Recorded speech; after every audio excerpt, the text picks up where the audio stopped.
નમસ્કાર દોસ્તો, question number 17. અમરાવતીની મૂર્તિકલાની વિશેષતાઓનું વર્ણન કરો. અમરાવતી મૂર્તિકલાનો વિકાસ સાતવાહન અને ઇક્ષ્વાકુ જેવા રાજવંશોના સંરક્ષણમાં થયો હતો. આ મૂર્તિકલાનો વિકાસ અમરાવતીમાં થયો હોવાને કારણે તેને અમરાવતી મૂર્તિકલા શૈલી કહેવામાં આવે છે. અમરાવતી મૂર્તિકલા શૈલીની વિશેષતાઓ: આ કલામાં ધાર્મિક તત્વોનો પ્રભાવ રૂપે બૌદ્ધ ધર્મ મુખ્ય જોવા મળે છે. જેમ બુદ્ધની વ્યક્તિગત વિશેષતાઓ પર ઓછો ભાર અને બુદ્ધની મૂર્તિઓમાં બુદ્ધના જીવન અને જાતક કથાઓની વાર્તાઓ દર્શાવવામાં આવી છે. વ્યક્તિગત વિશેષતાઓ પર ઓછો ભાર. અહીં ધર્મ, ત્યાગ, નિર્વાણ વગેરે ભાવનાના સ્થાને કલા માટે કલાના આદર્શોને કલાકારોએ સ્વીકારે છે.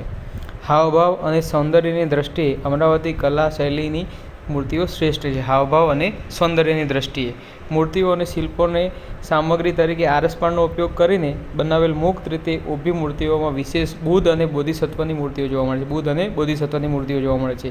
આ કલામાં કોતરણીઓમાં ઘણી ઊંડાઈ અને પ્રાકૃતિક આભાની ઝલક જોવા મળે છે.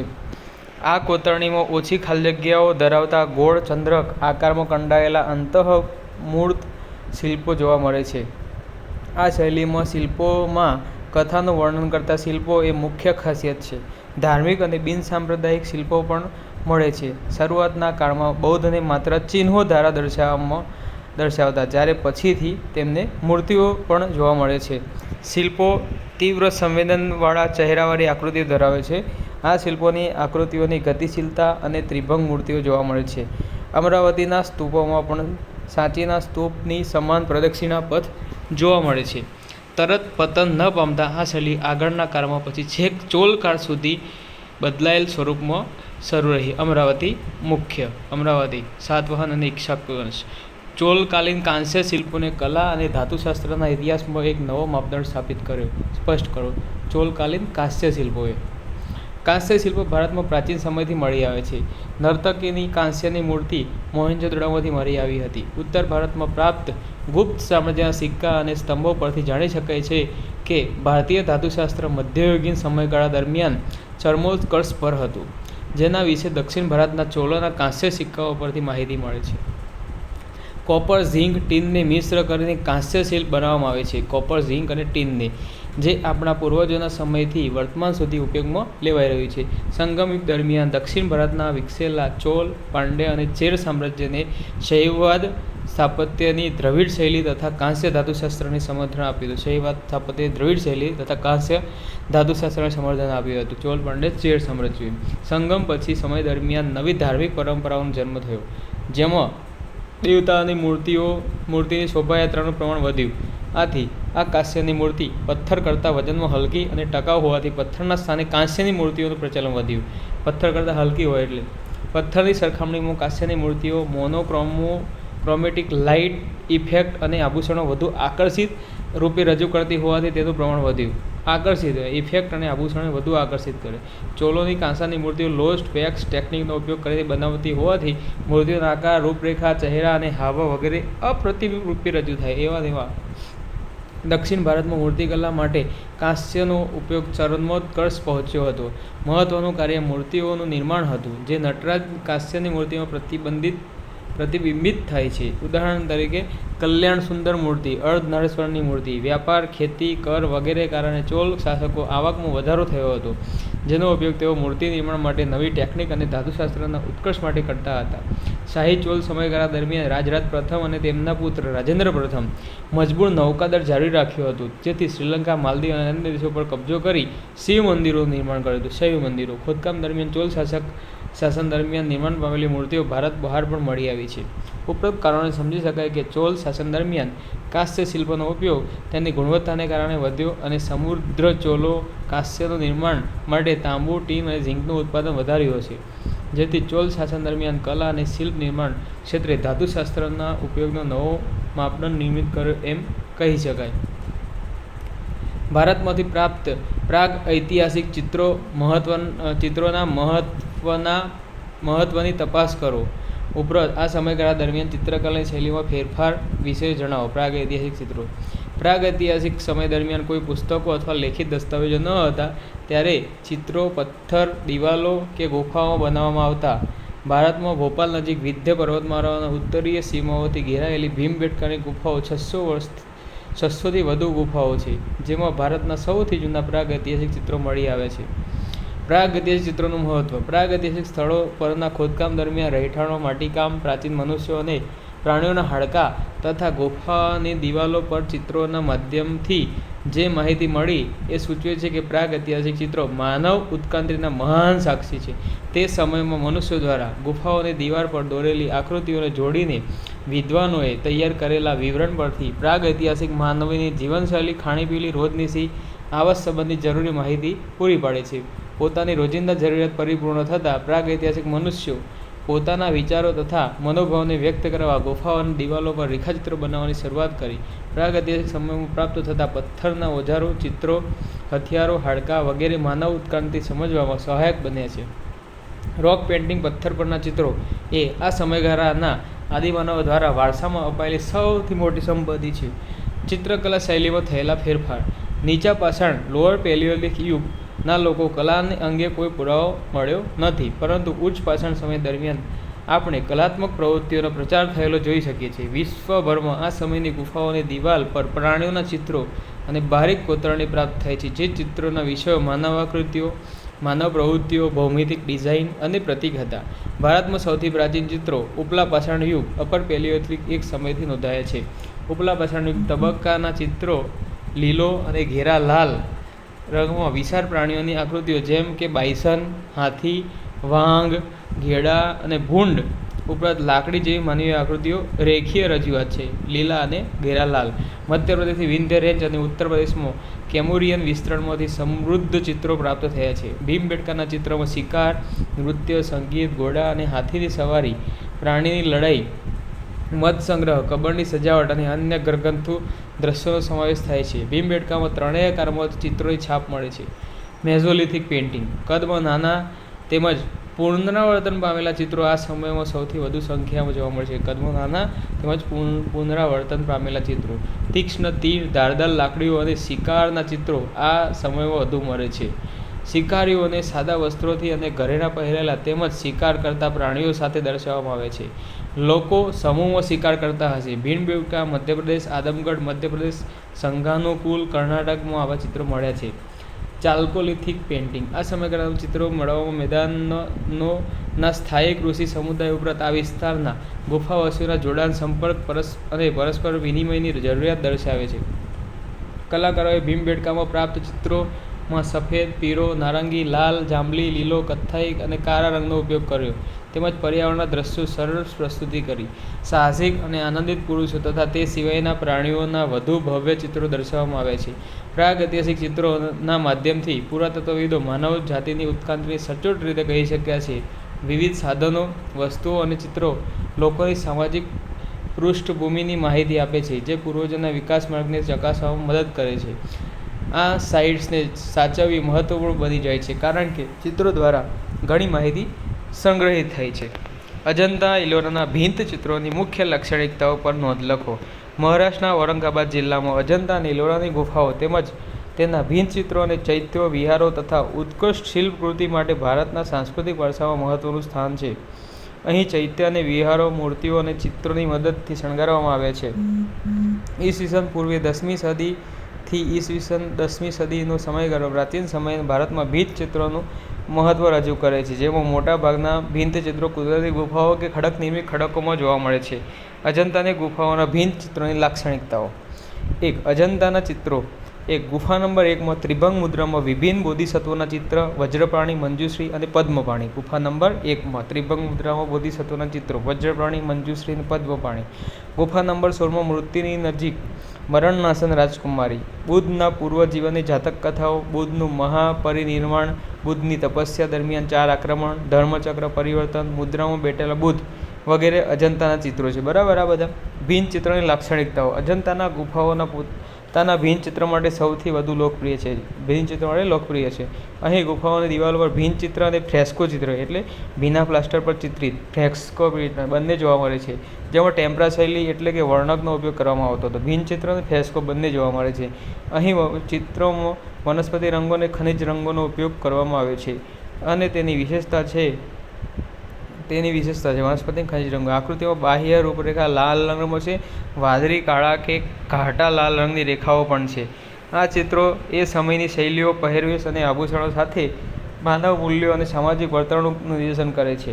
આ ચિત્રોમાં દરેક સ્ત્રી આકૃતિની રજૂઆત અદ્વિતીય કેશ ગુંથન સાથે તેમજ પશુઓ અને પક્ષીઓને પણ ભાવનાઓ સાથે દર્શાવવામાં આવે છે. ભાવનાઓ સાથે આ ચિત્રોમાં સામાન્ય વિષયો જેવા કે જાતક કથાઓ, બુદ્ધનું જીવન અને વનસ્પતિઓ તથા સજીવોના શણગારેલા પેટર્નનો સમાવેશ થાય છે.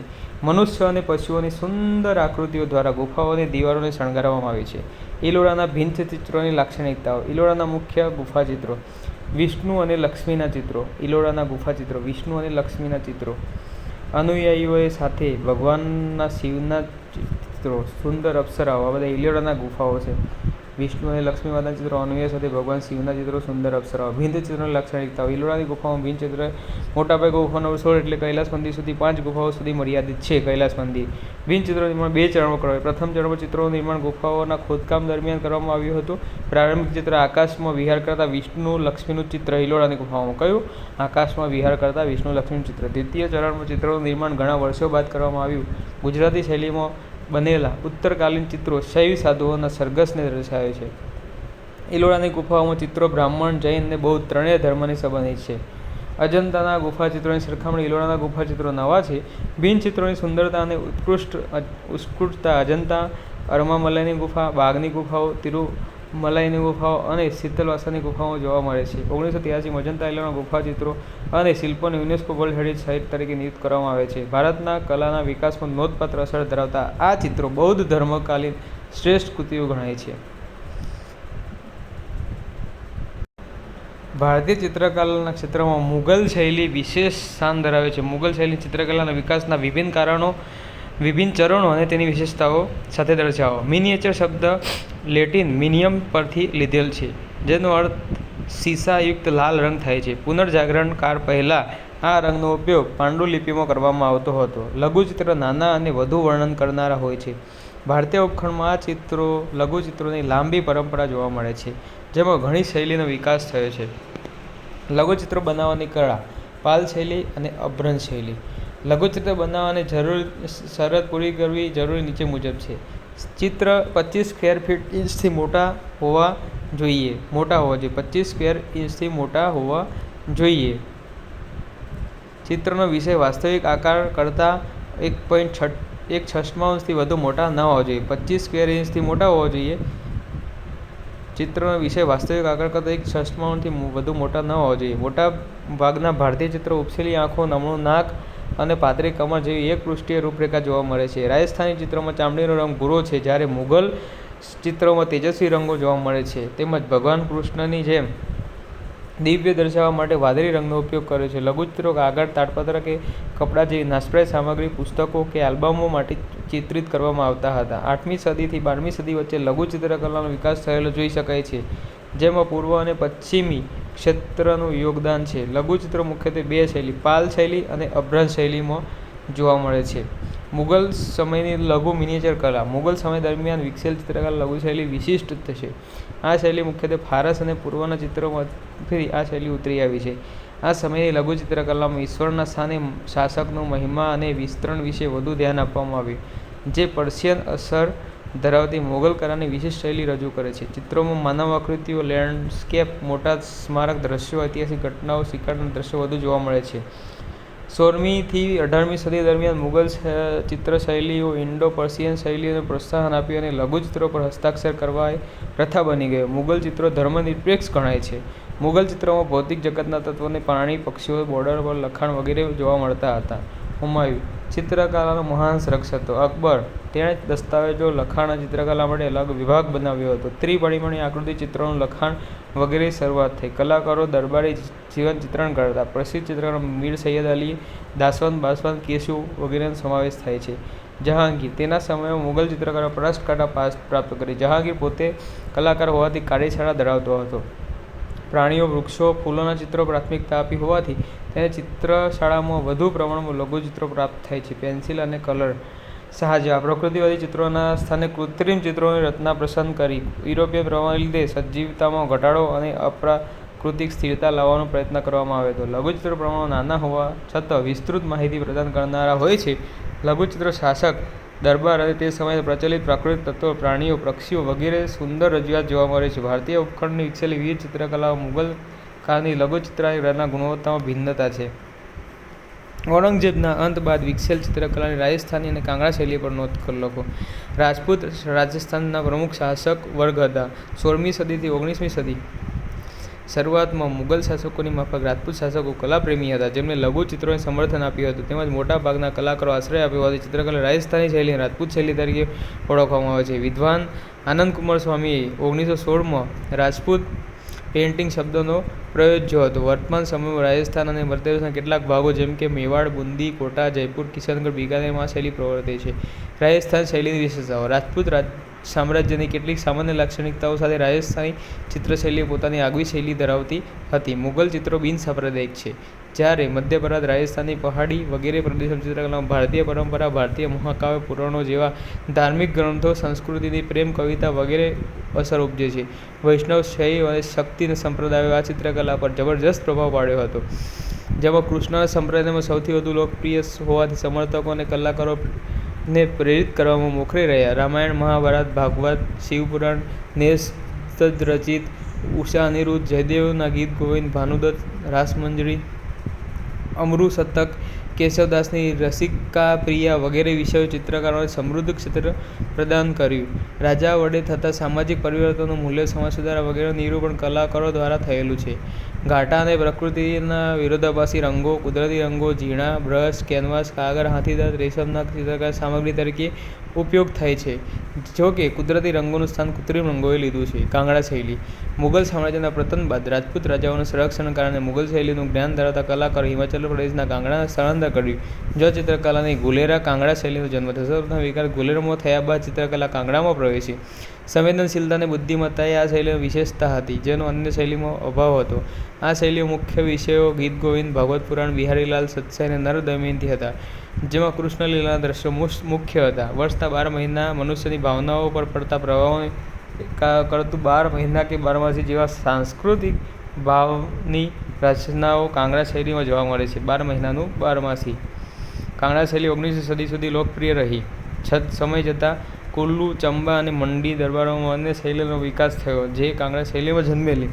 કાંગડા શૈલીના રાજા સંસારચંદના સંરક્ષણ હેઠળ ચરણોત્કર્ષ પર હતી. કાંગડા સ્થિત સંસારચંદ સંગ્રહાલયમાં કાંગડા શૈલીની ચિત્રકલા જોઈ શકાય છે. સંસારચંદ સંગ્રહાલયમાં પ્રાચીન કાળથી કલાકારોના રસનો વિષય એવી ચિત્રકલા એ ભારતીય સંસ્કૃતિમાં મોરપીંછ સમાન છે, જેમાં ભિંત ચિત્રો અને ગુફા ચિત્રો વગેરેમાં રાજસ્થાની ચિત્રશૈલી અને કાંગડા શૈલી પોતાનું આગવું મહત્વ ધરાવે છે. ભારતીય લઘુચિત્રો વિશે જણાવી તેની ઉત્ક્રાંતિ અને વિકાસની પરંપરા અંગે વિગતે ચર્ચા કરો. લઘુચિત્રો એ નાના કદના હસ્તનિર્મિત રંગેરંગી ચિત્રો છે. 25 કેરેટ ઇંચથી મોટા અને વાસ્તવિકતા 1/6. લઘુચિત્રનો વિકાસ મુખ્યત્વે 9મી સદી 11મી સદીમાં ભિન્ન ચિત્રોની પ્રતિસ્પર્ધા સ્વરૂપે થયો. લઘુચિત્રોમાં વપરાતા રંગો હસ્તનિર્મિત છે અને શાકભાજી, મિનરલ, ગળી, પથ્થરોમાંથી બનાવવામાં આવે છે. લઘુચિત્રની વિવિધ શૈલીઓ. પાલ શૈલી. 8મી સદીથી 12મી સદી વચ્ચે સૌપ્રથમ બંગાળ અને બિહારમાં લઘુચિત્રનો ઉદ્ભવ થયો. અનાસી ચિત્રો, લહેરાતી રેખાઓ, 7 પૃષ્ઠભૂમિ આ શૈલીની વિશેષતા હતી. અનાસી ચિત્રો, લહેરાતી રેખાઓ અને 7 પૃષ્ઠભૂમિ. અભ્રંશ શૈલી. 11મી સદીથી 15મી સદી વચ્ચે ઉદ્ભવ અને વિકાસ. માછલી આકારની આંખ, ગોળ ચહેરો, સુશોભિત સીમાઓ તેની વિશેષતા હતી. અભ્રંશ શૈલી. ગુજરાતી શૈલીમાં લઘુચિત્રો વિશેષતા એ છે કે તે ભગવાન મહાવીરની આત્મકથા પર આધારિત છે. ગુજરાતી શૈલી. દક્ષિણ શૈલી. બીજાપુર. બીજાપુર તેના વિકાસનું મુખ્ય મથક હતું અને ઇબ્રાહિમ આદિલ શાહે તેના પ્રસારમાં મદદ કરી. મુગલ કાળમાંની શૈલીના સમકાલીન હોવા છતાં તેને પોતાની આગવી ઓળખ ઊભી કરી. મુગલ કાળ દરમિયાન લઘુચિત્રો. મુગલ કાળ દરમિયાન વિકાસ પામેલા લઘુચિત્રો પર્શિયન લઘુચિત્રોથી પ્રભાવિત હતા. પર્શિયન. તેમાં ઈશ્વરના ચિત્રોના સ્થાને રાજા અને તેમના જીવન વિશે માહિતી આપવામાં આવતી અને પ્રાકૃતિક સૌંદર્ય પણ જોવા મળતું. આ શૈલીનો વિકાસ અકબરના શાસનકાળ દરમિયાન થયો હતો. તેણે આ વિકાસમાં અગત્યનો ફાળો આપ્યો. તે જહાંગીર અને શાહજહાંના શાસનકાળ દરમિયાન પણ તેનો વ્યાપ વધ્યો. દક્ષિણ ભારતના લઘુચિત્રો. તાંજોર ચિત્રો. 18મી થી 19મી સદી દરમિયાન વિકસેલી તાંજોર લઘુ શૈલીમાં તેજસ્વી રંગોનો ઉપયોગ થતો અને કાચ અને પૂંઠા પર ચિત્રકામ કરવામાં આવતું. સ્માઇલિંગ ક્રિષ્ના તાંજોરમાં સ્માઇલિંગ ક્રિષ્ના. મૈસૂર શાસકો સમયમાં ઉદ્ભવેલા તેને પાછળથી બ્રિટિશ શાસન દરમિયાન વિકસેલી શૈલીમાં મુખ્યત્વે હિન્દુ દેવી દેવતાઓનું ચિત્રણ કરવામાં આવતું. ભારતમાં ચિત્રકલાની પરંપરા વર્ષો જૂની છે. અજંતા એલોરાના ઉત્કૃષ્ટ ભિન્નચિત્રો, બૌદ્ધ લિપિઓ, મુગલ અને કાંગડા શૈલી લઘુચિત્રો આ હકીકતના સાક્ષી છે. ભારતીય લઘુચિત્રો ધર્મ, વિચારધારા અને વિશ્વાસના પ્રભાવ છે જે ભારતીય સંસ્કૃતિની સમૃદ્ધિમાં વધારો કરે છે. મધુબની ચિત્રકલા વિશે ઉદાહરણસર સમજાવો. બિહારના મધુબની શહેરની આસપાસના વિસ્તારમાં ગ્રામીણ મહિલાઓ દ્વારા કરવામાં આવતી ચિત્રકલા મધુબની ચિત્રકલા તરીકે પ્રચલિત છે. રામ સીતાના લગ્ન પ્રસંગના ચિત્રાત્મક વર્ણન માટે જનક રાજાએ કલાકારોને પ્રોત્સાહન આપ્યું હતું. આથી રામાયણના ચિત્રો મધુબની ચિત્રકલામાં રજૂ થયેલા જોઈ શકાય છે. મધુબની ચિત્રકલા વિશેષ વસ્તુ સામાન્ય રીતે હિન્દુઓના ધાર્મિક રૂપાંકન જેમ કે કૃષ્ણ, રામ, દુર્ગા, લક્ષ્મી, શિવ વગેરેથી પ્રેરિત છે. દરબારના ચિત્રો, તુલસીનો છોડ, લગ્ન પ્રસંગ, સામાજિક ઘટનાઓ વગેરે જેવા ચિત્રો દર્શાવવામાં આવે છે. ઉપરાંત સૂર્ય અને ચંદ્ર જેવા પદાર્થો પણ મધુબની ચિત્રકલામાં પ્રદર્શિત કરવામાં આવે છે. મધુબની ચિત્રના લક્ષણો માટીના રંગોનો ઉપયોગ કરીને બનાવવામાં આવેલ તેમજ આદિવાસી સ્વરૂપોના રેખાંકનો મધુબની ચિત્રને આકર્ષક બનાવે છે. સ્ત્રીઓ પોતાની લાગણીઓ, આશાઓ અને મનોભાવોને ભિન્ન ચિત્રોના રૂપે પોતાના ઘરની દિવાલ પર કંડારતી હતી. સમયાંતરે પુરુષો પણ ચિત્રકલા સાથે સંકળાયેલા છે. ભૌમિતિક આકારો, ફૂલો, પ્રાણીઓ વગેરેનું ચિત્રાંકન કરવામાં આવે છે. છોડના અર્કમાંથી અને ગાયના છાણમાંથી માટીનો લેપ વગેરે જેવા કુદરતી તત્વોમાંથી રંગો બનાવીને ચિત્રાંકન કરવામાં આવે છે. ઉદાહરણ તરીકે ગળીમાંથી વાદળી, ગાયના છાણમાંથી કાળો, ચોખામાંથી સફેદ અને પલાસના ફૂલમાંથી કેસરી રંગ બનાવવામાં આવે છે. વનસ્પતિ, સળી, બાકસની સળી અને આંગળીઓની મદદથી ચિત્રો દોરવામાં આવે છે. મધુબની ચિત્રને બનાવવા વાંસની સળી પર કપાસની પીંછી લગાવીને તેની મદદથી ચિત્ર દોરવામાં આવે છે. મધુબની ચિત્રકલામાં પડછાયાનો અભાવ, દ્વિરેખી ધરાવતી કિનારીઓ, તેજસ્વી રંગોનો ઉપયોગ, ખાલી જગ્યા ભરવા માટે ફૂલો, વૃક્ષો, જીવજંતુનો વગેરેનો ઉપયોગ કરી ચિત્રો બનાવવામાં આવે છે. કાપડ, કાગળ અને કેનવાસ પર પીંછી, નિંબ પેનનો ઉપયોગ કરી આધુનિક કલાકારો દ્વારા મધુબની ચિત્રો બનાવવામાં આવે છે. પ્રખ્યાત કલાકારો કપૂરા દેવી, મહાલક્ષ્મી, દુલારા દેવી વગેરે. બિહારના મિથિલામાંથી મધુબની ચિત્રો બનાવવાની શરૂઆત થઈ હોવાથી તેને મિથિલા ચિત્ર તરીકે પણ પ્રખ્યાત છે. મર્યાદિત પ્રદેશની પૂરતી મધુબની ચિત્રકલા વિકસતી હોવાથી તેને GI ટેગ આપવામાં આવે છે. ઘરની દિવાલો પર યાદી રૂપે પ્રસંગોને સાચવવાની શરૂઆત આ ચિત્રો દ્વારા થઈ. ત્યારબાદ મધુબની ચિત્રો વિવિધ તહેવારો, પ્રસંગો, ઉત્સવો દરમિયાન ચિત્રિત થવા લાગ્યા, જેમાં સમયાંતરે પારંગત કલાકારો જોડાતા હતા. જાપાનમાં મિથિલાનું ચિત્રકલાનું મ્યુઝિયમ આવેલું છે. જાપાન. ભારતમાં પ્રાચીન સમયમાં વિકસેલ મૃદભાંડ કલા પર નોંધ લખો. સિરામિક કે સિરામિક કલા માટીકામ એ બિનધાતુના ખનિજોમાંથી ઉત્પાદિત સખત બરડ સામગ્રીમાંથી બનેલા પદાર્થો બનાવવાની કલા છે. ભીની માટીની સામગ્રીને મોલ્ડ કરીને પદાર્થને ઊંચા તાપમાને પકવીને તૈયાર કરવામાં આવે છે. ઘણીવાર માટી, પોર્સેલિન, સ્ટેટાઇટ વગેરેનો ઉપયોગ કરી મૃદભાંડ બનાવવામાં આવે છે. સંસ્કૃતિનો અભ્યાસ કરવામાં અને ભૂતકાળના પુનઃનિર્માણમાં માટીકામ મહત્ત્વની ભૂમિકા ભજવે છે. મૃદભાંડ શરૂઆતમાં હાથેથી જ આકૃત કરવામાં આવતા. સમયાંતરે ચાકનો ઉપયોગ કરીને બનાવવાની શરૂઆત થઈ. સિંધુ ખીણની સંસ્કૃતિમાંથી મેહરગઢ પ્રાથમિક વસાહતોમાંથી માટીકામના પુરાવા મળી આવે છે. ભારતમાં માટીકામની ઉત્ક્રાંતિ. નિયોલિથિક યુગ. આ સમયગાળા દરમિયાન માટીકામ હાથથી કરવામાં આવતું હતું, જે સમયાંતરે ચક્રની મદદથી પણ કરવામાં આવ્યું હતું. આ સમયે મૃદભાંડ ખરબડા, અભ્રક અને રેતી મિશ્રિત માટીના ઉપયોગથી બનાવેલ જોવા મળે છે. ચિત્રોથી વંચિત આ સમયના માટીકામમાં કોઈવાર ચોખાની ભૂકીનો ઉપયોગ શણગાર માટે કરવામાં આવતો હતો. ગ્રે વેર અને મેટ પ્રેસ્ડ વેરનો સમાવેશ થાય છે. ચાલ્કોલિથિક યુગ. આ સમયગાળામાં વિવિધ ભાગોમાં વિભિન્ન સાંસ્કૃતિક ઘટનાઓ દ્વારા ચિહ્નિત થાય છે. પ્રથમ ધાતુયુગ. ઉદાહરણ તરીકે દક્ષિણ પૂર્વીય રાજસ્થાનમાં અહર સંસ્કૃતિ, પશ્ચિમ મધ્ય પ્રદેશમાં માળવા સંસ્કૃતિ, મહારાષ્ટ્રમાં જોરી સંસ્કૃતિ વગેરે. આ યુગના લોકો વિવિધ પ્રકારના માટીકામનો ઉપયોગ કરતા. કારા અને લાલ વાસણો. મોટા પ્રમાણમાં કારા અને લાલ વાસણનો ઉપયોગ લેવાતા હતા. અહર અને ખનાસ જેવી સંસ્કૃતિમાં સફેદ રેખીય ડિઝાઇન સાથે કાળા લાલ વાસણોની હાજરી જોવા મળે છે. કાળા અને લાલ રંગના વાસણો. કાળા વાસણો ઉપર લાલ રંગથી ચિત્રકામ કરવામાં આવતું. અન્ય રંગીન માટીકામ. OCP લોકોએ હડપ્પાના જૂનિયર સમકાલીન તરીકે ગણવામાં આવે છે. માટીકામ ઉપલા ગંગા ખીણ અને ગંગા યમુના દોઆબ વિસ્તારમાં જોવા મળતા કોપરહડ કલ્ચરથી ઓળખાય છે. આ પ્રકારની માટીના વાસણો રંગ નારંગીથી લાલ સુધીનો હોય છે. રંગ નારંગીથી લાલ સુધીનો હોય છે. Jodhpur Rajasthan,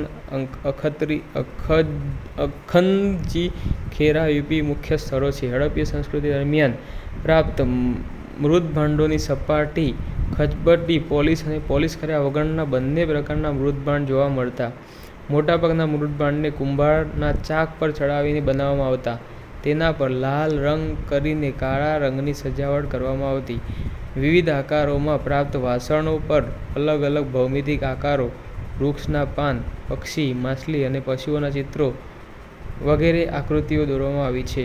northern black polished વેર એ પ્રાચીન ભારતના ઈસવીસન પૂર્વે 700 થી ઈસવીસન પૂર્વે 400 અને ઈસવીસન 400 થી 100 ના 2 તબક્કા દરમિયાન મૃતભાંડ છે. તદુપરાંત દક્ષિણ ભારતમાં ઈસવીસન પૂર્વે 200 થી ઈસવીસન પૂર્વે 100 ના સમયગાળા દરમિયાન રૂલેટ પોટરીના ટુકડાઓ મળી આવ્યા છે, જેના મોટાભાગે પુરાવા અરિકામેન્ડુ પુડુચેરી નજીક મળી આવ્યા હતા. વૈદિક યુગ દરમિયાન પ્રિન્ટેડ ગ્રેવેર, ઉત્તર વૈદિક યુગ દરમિયાન કાળા અને લાલ વાસણો, બ્લેક, રેડવેર, બ્લેકવેર, પ્રિન્ટેડ ગ્રેવેર એમ 4 પ્રકારના વાસણો મળી આવ્યા છે. ઉપરાંત મૌર્યકાળ, ગુપ્તકાળ, કુષાણકાળ દરમિયાન પ્રાપ્ત મૃતભાંડો વિવિધતા દર્શાવે છે કે પ્રાચીન સમયથી ભારતમાં મૃતભાંડોનું વિશેષ મહત્વ રહ્યું છે, તેમજ તેની કારીગરી કરનાર ઉત્કૃષ્ટ કલાકારો અસ્તિત્વ ધરાવતા હતા. ભારતમાં વિવિધ ભાગોમાં પ્રચલિત વિવિધ પ્રકારની ભરતગૂંથણ કલા વિશે નોંધ લખો. 13મી સદીમાં ભારતમાં આવનાર વિદેશી પ્રવાસી માર્ક પોલોએ નોંધ્યું છે કે ભારતમાં થતી ભરતગૂંથણ જેવી નાજુકતા અને બારીકાઈ ક્યાંય જોવા મળતી નથી. માર્ક પોલોએ એવું કીધું. ઉત્તર ભારતમાં કાશ્મીરથી લઈને પંજાબના કચ્છ, ઓડિશા, કર્ણાટક તેમજ અનેક વિસ્તારોની પ્રાદેશિક ભરતગૂંથણ કલા વિકસી છે, જેમાં નીચે મુજબ છે. ભારતની વિવિધ પ્રકારની ભરતગૂંથણ કલા. કાશ્મીર દો રેખા નામથી પ્રખ્યાત કાશ્મીરી શાલ જાણીતી છે. દો રેખા તેમાં ભરતકામ એવી રીતે કરવામાં આવે છે કે બંને બાજુએ એક સમાન આકૃતિઓ ઉભરી આવે. એક શાલ બનાવતા 2 વર્ષનો સમય પણ લાગી શકે છે. દો રેખા પંજાબ તેની પરંપરાગત ભરતગૂંથણની કલા ફૂલકારી ફૂલોની આકૃતિઓ માટે જાણીતું છે.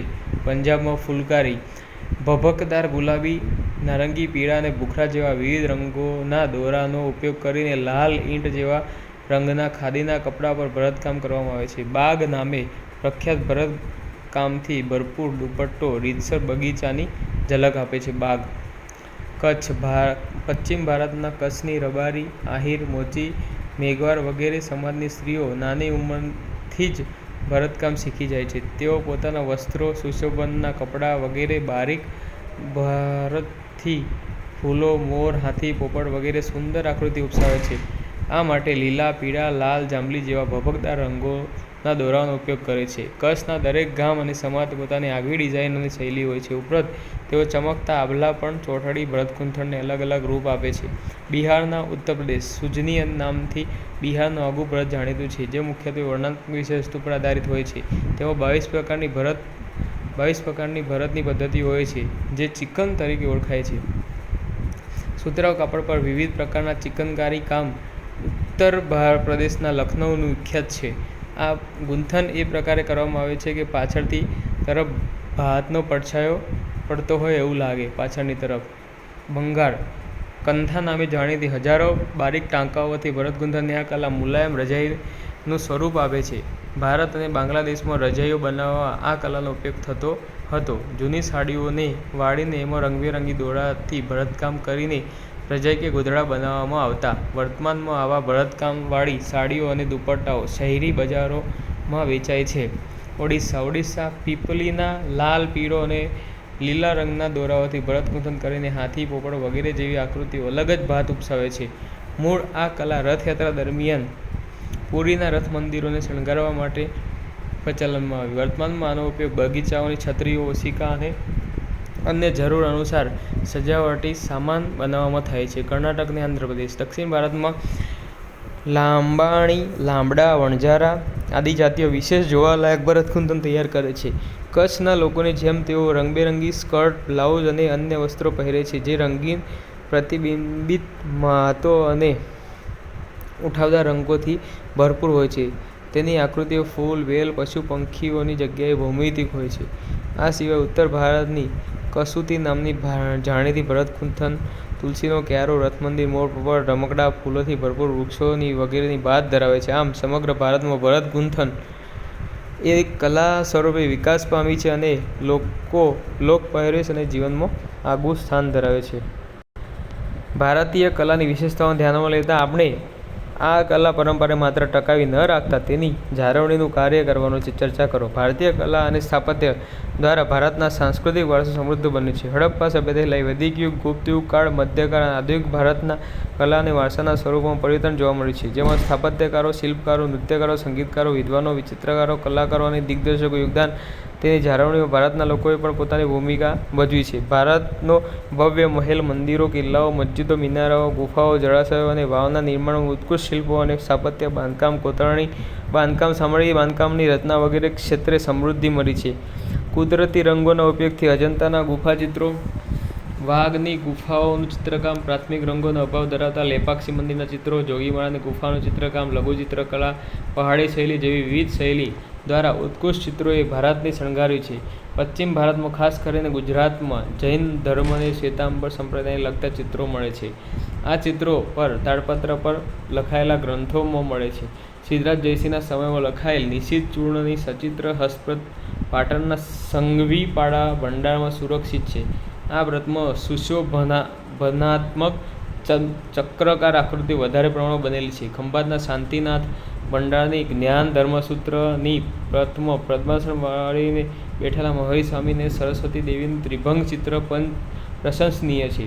લોક સંગીત અને લોકવાદ્યો કર્ણાટક શૈલી, હિન્દુસ્તાની શૈલી, સુગમ સંગીત, હવેલી સંગીત, રોક, પોપ, જાઝ, સાઇન્ડેલિક જેવા સંગીત ક્ષેત્રે વિવિધતા ધરાવતા તેમજ ભરતનાટ્યમ, કથક, કુચીપુડી, મણિપુરી, ગુજરાતી, ભાંગડા, લાવણી, ઓડિસી જેવા નૃત્યો દ્વારા વૈવિધ્યકરણ સંગીત નૃત્ય ક્ષેત્રે ઉમેરાયું છે. ભારતીય સિનેમા જગત ઓસ્કારમાં એન્ટ્રી લઈને વિશ્વવિખ્યાત બન્યું તો કઠપુતળીની કળા દેશ વિદેશમાં ખ્યાતિ પામી. ઉપરાંત દક્ષિણ ભારતમાં અને ઉત્તર ભારતની ભવ્ય મંદિર શૈલી, વિવિધ ઇમારતો જેવી કે તાજમહેલ, કુતુબ મિનાર, બૌદ્ધ સ્તૂપો, મકબરો, હસ્તકલા, સિનેમા, નાટક, વિશાળ મહેલોનું નિર્માણ ભારતના શાસકો અને શિલ્પીઓ, સ્થાપત્યકારો તેમજ કલાકારો પોતાની આવડતનો પરિચય આપે છે. કલાની સંસ્કૃતિની આધારશિલા એવા આપણા વિરાસત સ્થળો ભારતનું ગૌરવ છે. વિરાસત સ્થળો વિજ્ઞાન અને ટેકનોલોજી અથવા મનુષ્યો અને કુદરતના જટિલ સંબંધોને દર્શાવે છે. માનવ વિકાસની કથાની આ સંસ્કૃતિ દ્વારા રજૂ થતી હોય છે. ભૂતકાળ સાથે સંબંધ જાળવી રાખે છે. જનસંખ્યા વૃદ્ધિ, પર્યાવરણની બદલાતી સ્થિતિ, પ્રદૂષણ, માનવ જીવનશૈલી, પશ્ચિમીકરણનું આંધળું અનુકરણ, પ્રવાસનો વધતો વ્યાપ તેમજ સ્વકેન્દ્રી બનેલા માનવોને કારણે ભારતનો ભવ્ય ભૂતકાળ અને કલા વારસો આજે વિસરાઈ રહ્યો અને ક્ષતિગ્રસ્ત બની રહ્યો છે. રક્ષણ માટે કરેલા યુનેસ્કો દ્વારા વર્લ્ડ હેરિટેજ સાઇટ તરીકે ઇલોરાની ગુફાઓ, ચાંપાનેર, ખજુરાહો, આગ્રાનો કિલ્લો, એલિફન્ટાની ગુફાઓ, ફતેહપુર સિક્રી, મહાબલીપુરમ, કોણાર્કનું મંદિર તેમજ અન્ય સ્થળોનો સમાવેશ કરીને આ સ્થળોની વિરાસતની જાળવણી માટે પ્રયત્નો કરવામાં આવે છે. અમદાવાદને વિશ્વ વિરાસત શહેર તરીકે જાહેર કરવામાં આવ્યું છે. ભારત સરકાર દ્વારા હૃદય યોજના, પ્રસાદ યોજના જેવી વિવિધ સ્થળોની જાળવણી માટે પ્રયાસ હાથ ધરવામાં આવે છે. જે પ્રદેશની વસ્તુઓનો જીઆઈ ટેગ દ્વારા તેમજ પર્યટન પ્રોત્સાહન દ્વારા લોક જાગૃતિ કેળવવા અંગે પ્રયત્નો કરવામાં આવે છે. પાર્લામેન્ટરી સ્ટેન્ડિંગ કમિટી એજ્યુકેશને 2021-22માં કલા ક્ષેત્રે શિક્ષણને પ્રોત્સાહન મળે એ માટે સરકાર પગલાં લેવા સૂચવ્યું હતું. ભારતમાં બંધારણ 1949 નાગરિકોએ સમૂલ્ય સાંસ્કૃતિક વારસા અને મહત્વના સ્થળો જતન કરવાની પોતાની ફરજ સૂચવી છે. વિશ્વમાં સમૃદ્ધિ સમાન ભવ્ય ભારતીય સાંસ્કૃતિક વારસામાંથી ભવિષ્યની પેઢી પ્રેરણા લે તે માટે મુલાકાત જરૂરી છે અને નવા ઇતિહાસ શીખવામાં સહાયક બને છે. આથી આ વારસાને ન ટકાવી રાખતા તેનું સંરક્ષણ કરવું આપણી ફરજ છે. ભારતમાં શાસ્ત્રીય સંગીતના ઉદ્ભવ અને વિકાસ વિશે જણાવી કર્ણાટકી સંગીતના વિકાસનું વર્ણન કરો. મનુષ્ય યુગોથી પોતાના આત્માના મનોભાવને વ્યક્ત કરવાનો પ્રયાસ કરતો રહ્યો છે, જે વિવિધતા કલાના માધ્યમથી વ્યક્ત કરતો હોય એવું કહી શકાય છે. તેમાંથી એક ભારતીય શાસ્ત્રીય સંગીતનો ઉદ્ભવ પ્રાચીન કાળથી થયો હોવાનું કહી શકાય. ભારતીય શાસ્ત્રીય સંગીતનો ઉદ્ભવ અને વિકાસ. ભારતીય સંગીતનો ઇતિહાસ વૈદિક મંત્રોચ્ચાર મધુર સ્વરૂપથી થયો હોય એવું કહી શકાય છે, જેમાં ઋગ્વેદ એ સૌથી જૂનો વૈદિક ગ્રંથ છે.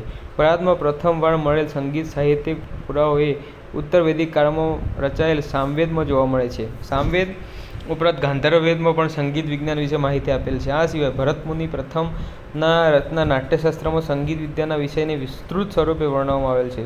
સંગીતમાં સ્વર, રાગ, થાળ, મેળ, સરગમ, શ્રુતિઓ વગેરેનો ક્રમિક વિકાસ જોવા મળે છે. પરંતુ 14મી સદીમાં હિન્દુસ્તાની સંગીત અને કર્ણાટક સંગીત એવા બે ભાગ થઈ ગયા.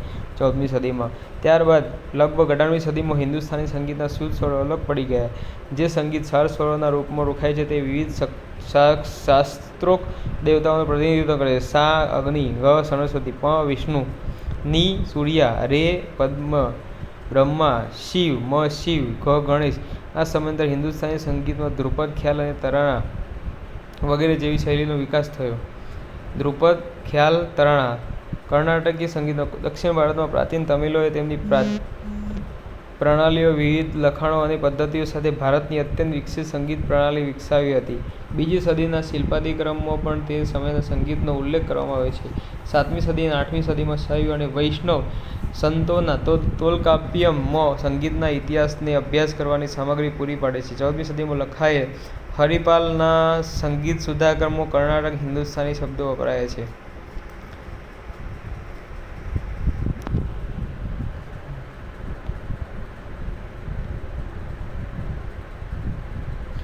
એવું કહેવાય છે કે દક્ષિણ ભારતમાં સંગીત જે આજે પ્રચલિત છે તે મધ્યયુગમાં યાદવોની રાજધાની દેવગિરીમાં વિકસ્યું હતું અને મુસ્લિમો દ્વારા શહેર પર આક્રમણ અને લૂંટફાટ થયા પછી શહેરના સમગ્ર સાંસ્કૃતિક જીવનને વિજયનગરનો આશરો મળ્યો. ત્યારબાદ તે દક્ષિણના કર્ણાટકી સંગીત તરીકે વધુ જાણીતું બન્યું. 17મી સદીમાં વેંકટમુખી દ્વારા રજૂ કરવામાં આવેલ 72 મેળાની યોજના કર્ણાટક સંગીતમાં નોંધપાત્ર છે.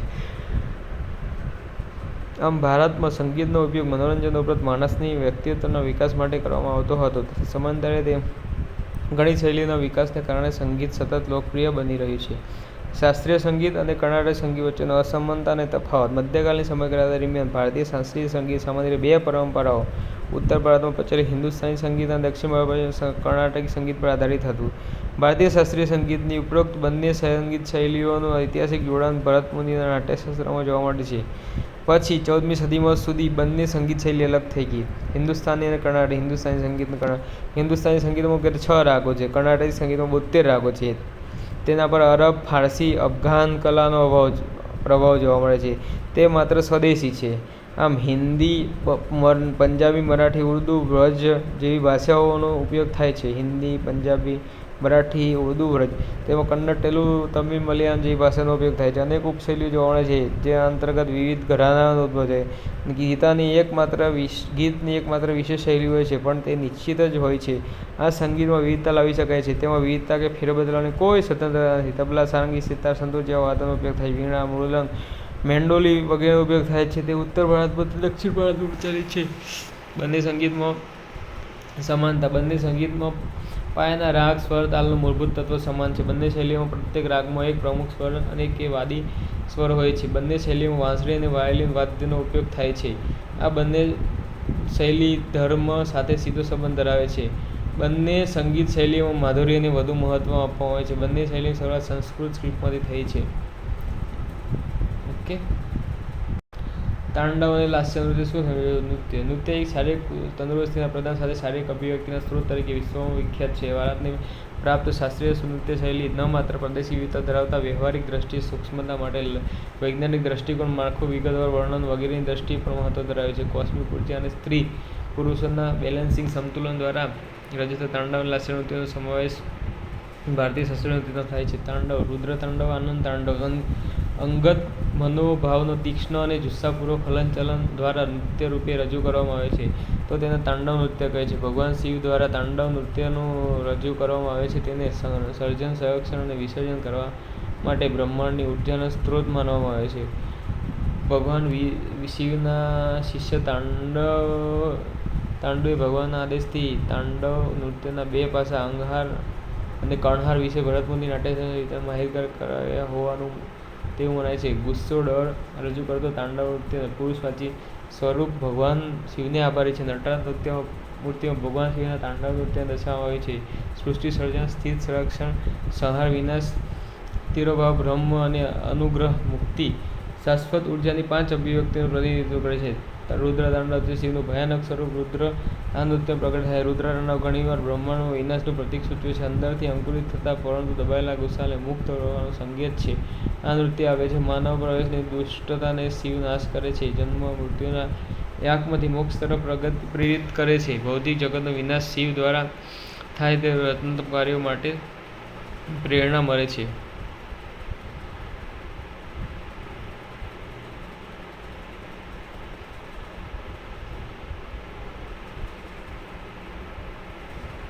આનંદ તાંડવ શિવની આંતરિક પ્રવૃત્તિઓ શિવમ તરીકે ઉભરી આનંદ રજૂ કરતું નૃત્ય તે સચ્ચિદાનંદની અવસ્થામાં નૃત્યમાં પ્રગટ થાય છે. શિવ દ્વારા આનંદ નૃત્ય તેની વાસ્તવિક સૌથી શુદ્ધ પાસાને તપાસે. લાસ્ય નૃત્ય સરિતા યૌવન લાસ્ય એટલે કોમળ અને આકર્ષક નૃત્ય. તે તેજસ્વી દિવ્ય સ્ત્રી એવો અર્થ થાય છે. ભારતીય સંગીતના લયને અજોડ મહત્વ આપવામાં આવે છે.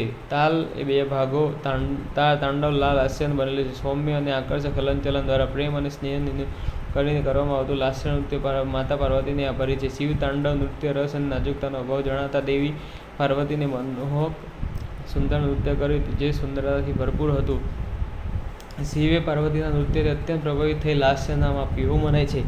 લાસ્યના 4 પ્રકાર શૃંખલા, લતા, પિંડી, ભેદક જાણીતા છે. સાંકર, સ્વરૂપ, રસ, વિલંબિત, લય, ક્રુરતા. લાસ્યના 2 વિભાગો ચુરિતા અને યૌવન જેમાં નાટકીય અભિનય, આકર્ષક મનમોહક સૌંદર્ય. શિવ અને પાર્વતીનું પ્રતિનિધિત્વ કરતી તાંડવ અને લાસ્ય વિભાવનાઓ શાસ્ત્રીય નૃત્ય સ્વરૂપો અને ભવિષ્યની પેઢીઓના મોટા ભાગના નર્તકો માટે પ્રેરણાસ્ત્રોત છે. તાંડવ અને લાસ્ય નૃત્ય લલિત્ય, ભાવ, રસ, અભિનય, ગતિ, લયને રજૂ કરતા એવા નૃત્યોને જે બ્રહ્માંડીય ઊર્જા સાથે સમન્વય પ્રદર્શિત કરે છે.